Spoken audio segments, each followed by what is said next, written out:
Action visual big screen పై మరింత కిక్కించేలా ఉన్నాయి.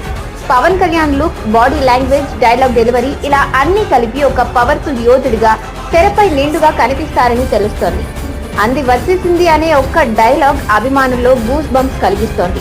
అందరూ నేను రావాలని దేవుని ప్రార్థిస్తారు, మీరు మాత్రం నేను రాకూడదని కోరుకుంటున్నారు అనే మరో డైలాగ్ కూడా ఆయన రాజకీయ పరమైన ప్రస్తుత స్థితిని ప్రతిబింబించడంతో ట్రైలర్ కు మరింత బలాన్ని తెచ్చిపెట్టింది. అలాగే పులిని వేటాడే బెబ్బులి అనే డైలాగ్ కూడా పవర్ స్టార్ ఇమేజ్ కు తగ్గట్టుగా ఉంది. దర్శకుడు జ్యోతి కృష్ణ ఈ చారిత్రక చిత్రాన్ని మెగా స్కేల్ లో రూపొందిస్తూ భారీ కాన్వాస్ తో, గ్రాండ్ విజువల్స్ తో ప్రేక్షకులకు థియేట్రికల్ ఫీస్ట్ అందించినట్టు అర్థమవుతుంది. ట్రైలర్ లో కనిపించిన యుద్ధ సన్నివేశాలు, సనాతన ధర్మంపై పోరాటం సినిమాలోని ప్రధాన బలంగా నిలవనున్నాయి. ట్రైలర్ ను బట్టి చూస్తే జ్యోతి కృష్ణ విజన్ పూర్తిగా గ్రాండ్ స్క్రీన్ అనుభూతిని ఇవ్వాలన్నదే. పంచమిగా నటించిన నిధి అగర్వాల్ పాత్ర కూడా ట్రైలర్ లో ఆకట్టుకుంటుంది.